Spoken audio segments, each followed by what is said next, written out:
Let's mic day special. नमस्कार, let's mic में आपका स्वागत है। डे स्पेशल के साथ मैं राखी जैन। 4 जून आधुनिक विश्व इतिहास की वो तारीख जिसे लोकतंत्र, अभिव्यक्ति की आजादी और सरकारी दमन की सबसे दर्दनाक घटनाओं में से एक के रूप में याद किया जाता है। ये वो दिन था जब चीन की राजधानी बीजिंग के तियान आनमेन स्क्वायर में शांतिपूर्ण प्रदर्शन कर रहे हजारों छात्रों और नागरिकों पर सेना ने कार्रवाई की। गोलियां चलीं, टैंक सड़कों पर उतरे और कुछ ही घंटों में पूरा इलाका खून और चीखों से भर गया। साल 1989 चीन आर्थिक बदलावों के दौर से गुजर रहा था। देश में सुधारों की शुरुआत हो चुकी थी, लेकिन राजनीतिक आजादी सीमित थी। युवाओं और छात्रों के बीच लोकतंत्र, पारदर्शिता और अभिव्यक्ति की स्वतंत्रता को लेकर चर्चा तेज होने लगी थी।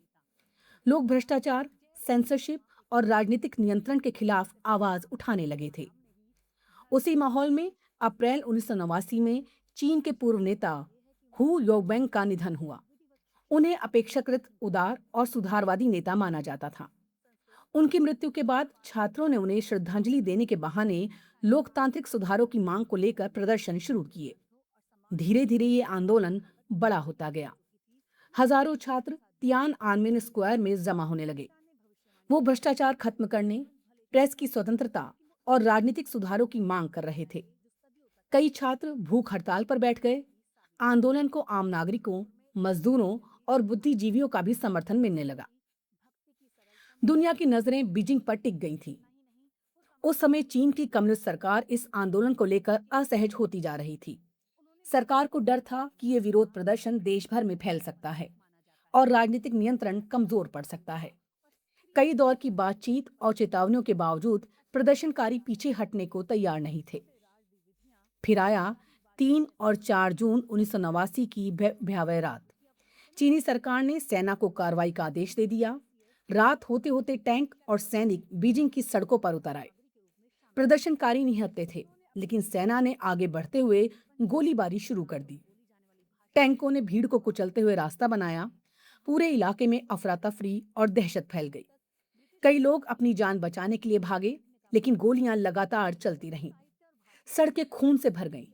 लोग घायल साथियों को उठाकर सुरक्षित जगह ले जाने की कोशिश कर रहे थे। अस्पतालों में घायलों की भीड़ लग गई। इस कार्रवाई में कितने लोग मारे गए, इसका सही आंकड़ा आज तक स्पष्ट नहीं हो पाया। चीन सरकार ने आधिकारिक संख्या काफी कम बताई, लेकिन मानवाधिकार संगठनों और प्रत्यक्षदर्शियों का कहना है कि सैकड़ों नहीं, बल्कि हजारों लोग मारे गए थे। तियान आनमेन स्क्वायर की इस घटना की सबसे प्रतीकात्मक तस्वीर अगले दिन दुनिया के सामने आई। एक अकेला युवक जो टैंकों की कतार के सामने खड़ा था। दुनिया उसे टैंकमैन के नाम से जानती है। सफेद शर्ट पहने वो व्यक्ति कुछ पल के लिए टैंकों के सामने अडिग खड़ा रहा। ये तस्वीर दुनिया भर में दमन के खिलाफ साहस का प्रतीक बन गई। लेकिन चीन में इस घटना का जिक्र आज भी बेहद संवेदनशील माना जाता है। वहां मीडिया और इंटरनेट पर तियान आनमेन स्क्वायर की चर्चा को नियंत्रित किया जाता है। नई पीढ़ी के कई लोगों को इस घटना के बारे में बहुत कम जानकारी है। 4 जून 1989 की इस घटना ने चीन और दुनिया के रिश्तों पर भी असर डाला। कई देशों ने चीन की आलोचना की। मानवाधिकारों और लोकतांत्रिक मूल्यों को लेकर वैश्विक बहस तेज हो गई। हालांकि समय के साथ चीन आर्थिक महाशक्ति बनकर उभरा, लेकिन तियान आनमेन स्क्वायर की याद आज भी उसके इतिहास का सबसे संवेदनशील अध्याय बनी हुई है।